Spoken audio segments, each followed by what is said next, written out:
This is Cerebral Cinema. Movies of the mind. Today's drama, Voodoo.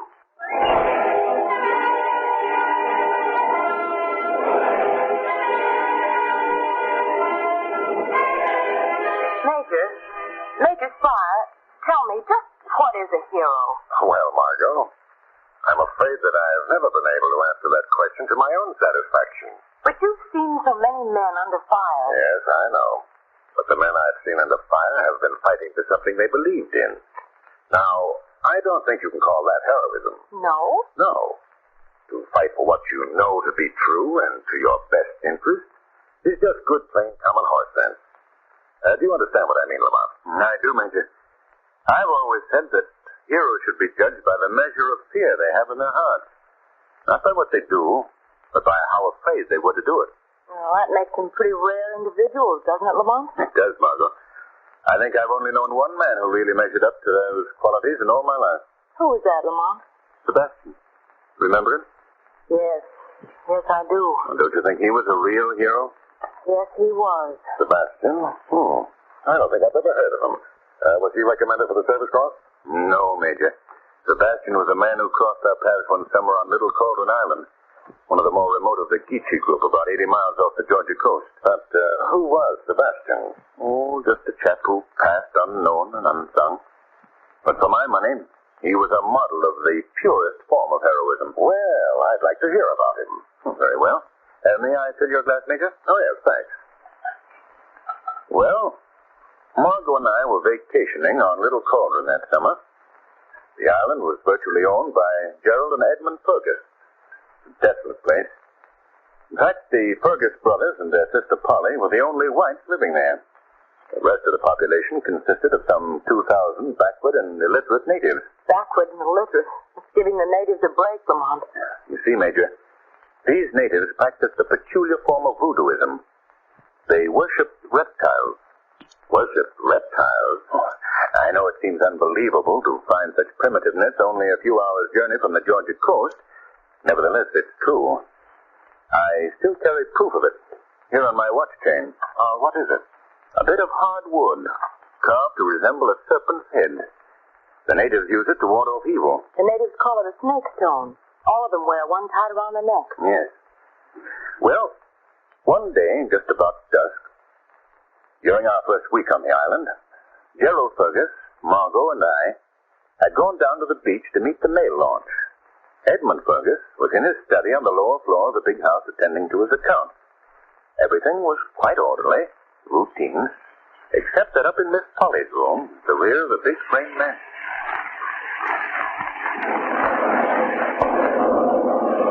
It's heavy tonight, Stevie. Very heavy. Where are you going? Downstairs, Miss Polly. Wait until I've finished dressing, please. Tonight's night of dance Congo. All peoples make me dance for spirits of dead. Cine, go now. Oh, no, please don't go. They'll begin those dreadful drums in a moment. If you're afraid of that, you like to take this, maybe? What is it? Snake stone. Belong to Cine. Keep evil spirits away. I don't believe in your superstition, Cine. Then Cine, go. No, please, Cine. It do you no good for me to stay. What do you mean? Miss Polly know that Gobi, Papaloy, rich man of Little Cauldron, put voodoo on Mr. Edmund, Mr. Gerald, and her too. I don't believe that, Cine. Besides, Papaloy has to have some of our clothing or our hair. Something that belongs to us to make the voodoo work. You're right, Miss Polly, you're right. Of course I'm right. Maybe Miss Polly noticed the Cine clean her hairbrush. Miss Polly must be careful. She's losing hair. Mr. Gerald, Mr. Edmund losing hair too. All Fergus leave hair and brushes. But Cine takes care of it. She takes care of it. Cine! She did it. She gave the callings to the witch man. Because she hates us. All of them do. They don't want us here. Let's get dressed and tell Edmund all about it. He'll fix her. He'll have her arrested. put an end to all this. Who's outside that window? Who's there? I can see someone. Who is it? Tell me. Tell me. Who are you?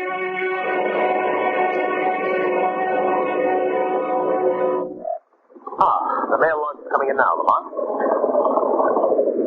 Oh, there, Mr. Fergus. Hello, Norton. I can't come in any closer. Ain't got any mail anyways, but I thought you might be interested to know we found the gun. Oh, good. Can you identify it? No, not yet. Been sent to headquarters to Bacon. They're tracing it. I see. Well, good luck. So long.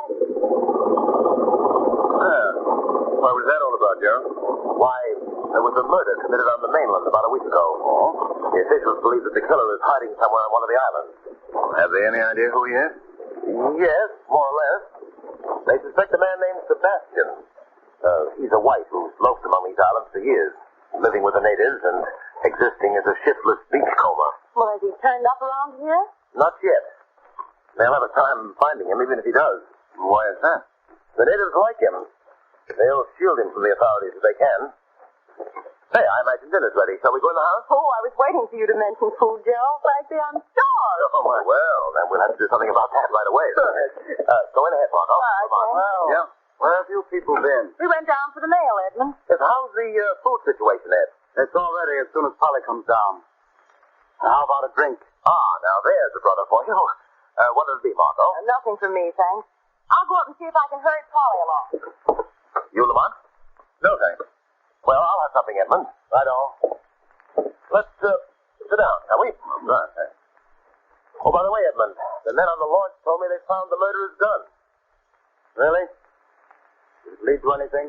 Not yet, but Norton did say... Oh, it's Margot. What's wrong? We better go up and see. Lamont, Gerald! What is it, Margot? It's Polly. Miss Polly. He's dead.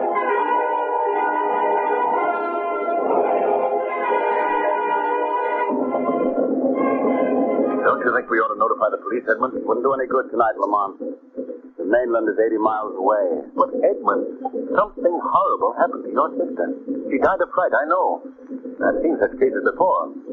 Same contorted, twisted face. I'm aware of that, Lamont. Then whatever or whoever it was is still at large. Perhaps planning even now to carry on his work. Quite possibly. Well, then why don't you let Lamont go to the mainland and get the police? Because we're confronted with an even greater danger, a more immediate peril that we must all face together. What do you mean? Those drums. Part of a native ceremony. But what do they have to do with your sister's death? A great deal. The natives have always hated our entire family. They believe that they have succeeded in putting a voodoo curse on us. You mean because of your sister's death? Yes. When they hear of it, which they probably have already from our servants' cleaning, they will come here to the house, all of them. Why? Why? To demand my sister's corpse. Why, that's fantastic. I know. But their belief is that a dead person should be prepared for burial immediately. Else a terrible calamity will occur. But we can't let them do that. What can be done to stop them? Well, I have several guns upstairs. I don't know what good they'll do against terrific odds, but I can get them anyway. Well, yes, by all means do. Jill, what's happened? The natives. Senior's leading them here. I'll get the guns at once. They've heard about Polly's death. They believe that they are voodoo corpses. They're coming here. Oh, Edmund, he's falling down the stairs. Edmund, what's wrong? Come on, you.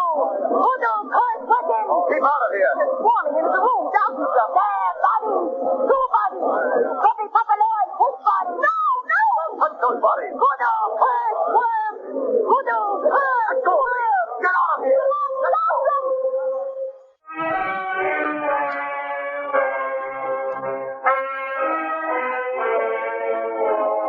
Well, almost morning. There's been no let-up in that infernal chanting.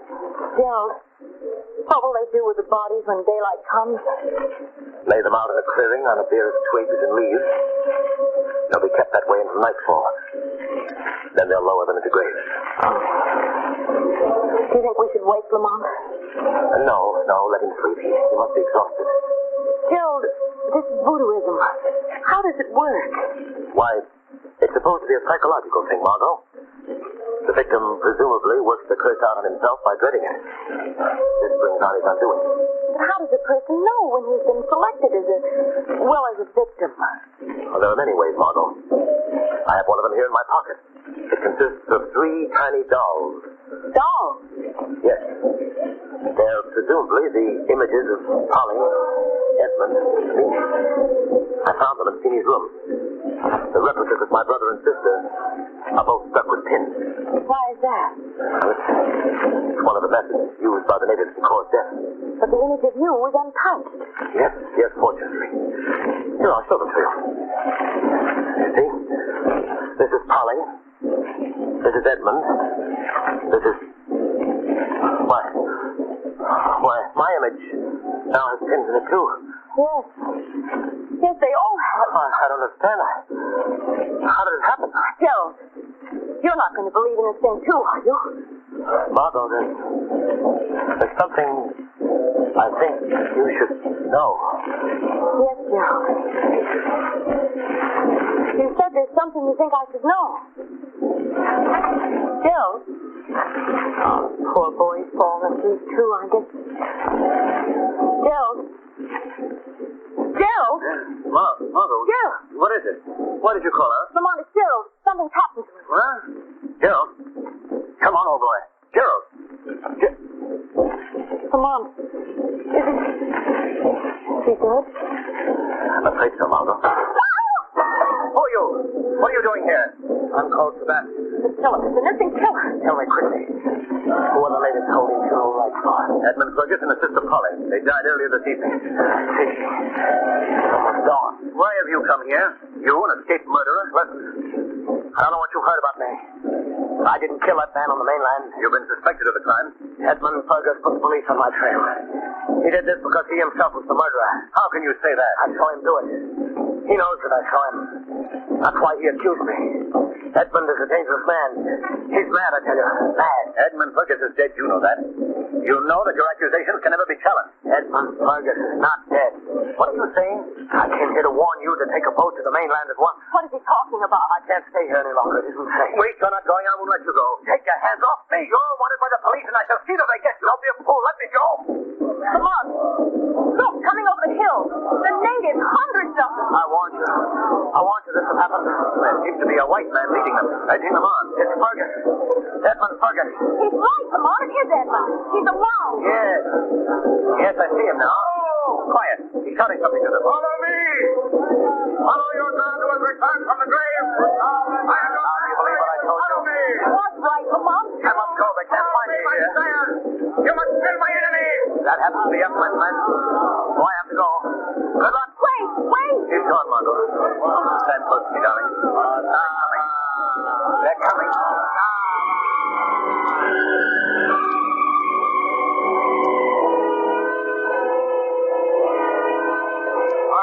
I'll be all powerful. Lamont, what's going on downstairs? Can you hear what Edmund's saying? Just snatches of it.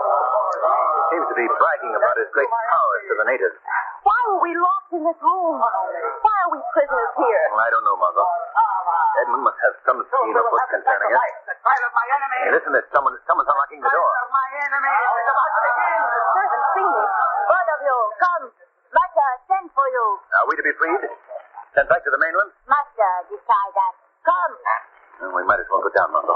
You shall now see too. Lamont. Who have attempted to stand in my way, they've not. Look at all those natives who will kill them. Will be their punishment. And do you see your friend, Edmund? He's rigged up the sort of throne at the end of the room.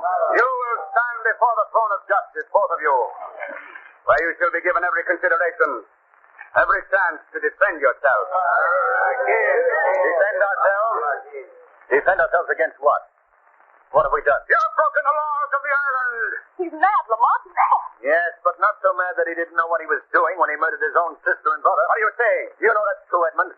You had Polly done away with, and you yourself gave Gerald a slow poison in his drink. That's blasphemy. You killed him to satisfy your insane craving for power. You wished the natives to believe in your supernatural resurrection. Enough. I've heard enough. You killed your brother and sister to save your own neck. Deny that if you can. Take them away. Take them away, both of them. Obey when your God speaks to you. Take them to the ceremonial ground. Place them under guard in one of the huts. Tomorrow at dawn, done, they shall die. Margot, Yes, Lamont. the guards are sleeping. Yes, I know. I could only reach that infernal rope that's finding my ankle. I could free myself. Oh, keep trying, Lamont. Must be nearly dawn. They'll be coming for us soon. He must get free. What's that? Door's opening.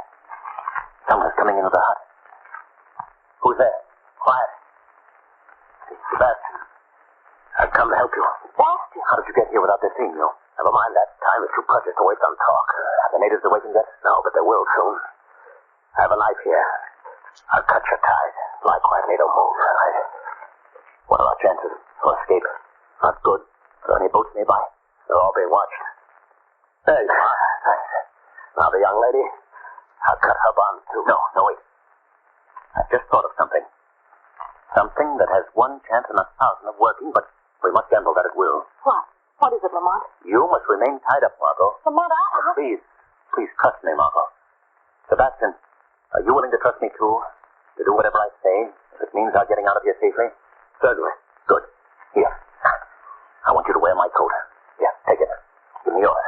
All right. You must remain here in my place, Sebastian. I shall tie you with the ropes that once bound me. I'm willing. I must tie you quickly then. where are you going, Lamont? To try to bring freedom to all of us. There. That'll have to do. Good luck. Thanks. Trust me, both of you. I wonder if he'll come back. I'm sure he will. Well, in any case, I'll do my best, young lady, to give you what little protection I can offer.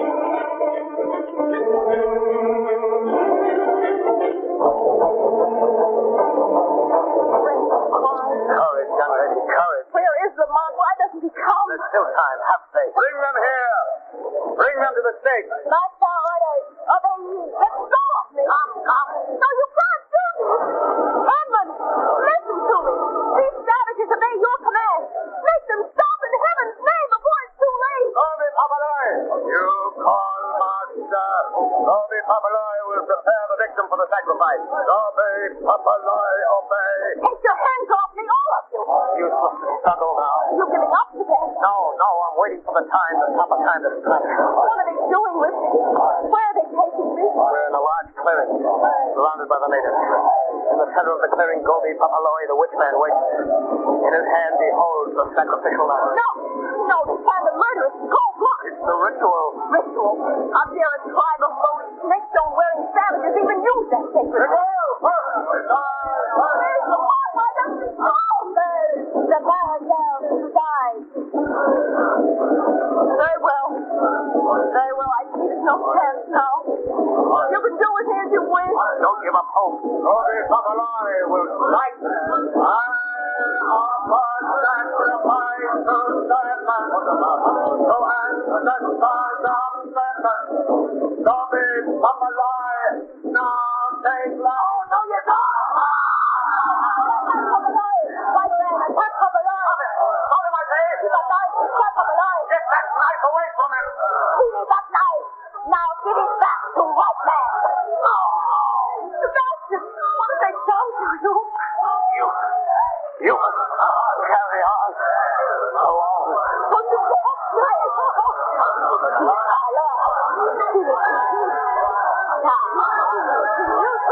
Jimmy, you shall continue the sacrifice.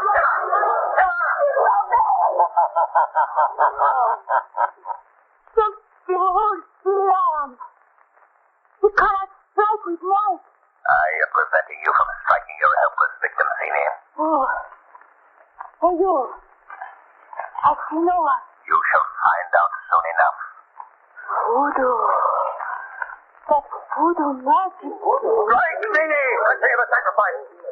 Why do you stand there like that? Because I have willed her to do so. Who speaks? Where did that voice come from? You might know me, Edmund Fergus, as the Shadow. Shadow! So you've heard of me. Then you must know why I'm here, Edmund. I've come to put an end to your reign of terror and murder. How dare you defy me? Use the knife, Cimony. She is powerless. Observe this, all of you. I have willed it that this girl's life be spared. knife is taken from Jeannie's hands by an unseen power. You see her drop the knife. Pay no attention to him. He's regarded as trickery. Keep trickery. You can answer that, Jeannie. Did you feel the pressure of my hand upon your arm? Did I make you drop that knife? Yes. You said voodoo. Powerful voodoo magic. Wait, all of you. Don't be swayed by an unseen voice. I am your master. I am your God. You must obey me. That is a lie. He is not a god. He is a mortal being who tricked you into believing that he had returned from the dead. Let me tell you this.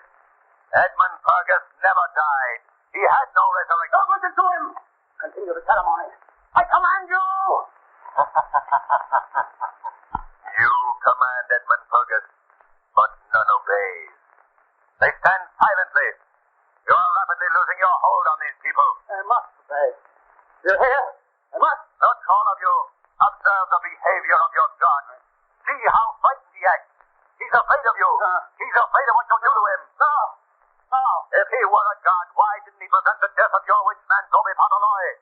Why doesn't he stop me now from telling you these things? Wait, don't listen to him. There is blood on his hand. Much blood. The blood of your people and his. Keep away from me. Stand back, all of you.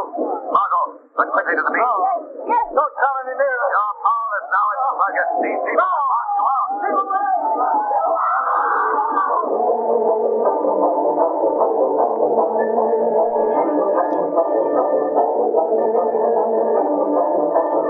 That's quite a story, Lamont. But as for this fellow Sebastian, I hate to disagree with you, but I wouldn't call him an exceptional hero. After all, he did what any other man would have done in the same situation. Not exactly, Major. You see, when the natives prepared to burn the remains of Sebastian, tied around his neck, they found a snake stone. You mean he believed in voodoo? Completely. He was a member of the cult, Major. Then he must have believed that in killing the witch man, he was dooming himself to eternal damnation. Not sure that he did. Yet he killed him anyway. I wonder how he ever brought himself to do it. A hero, Major, must be measured by the amount of fear he has in his heart. The weed of crime bears bitter fruit. Crime does not pay. The shadow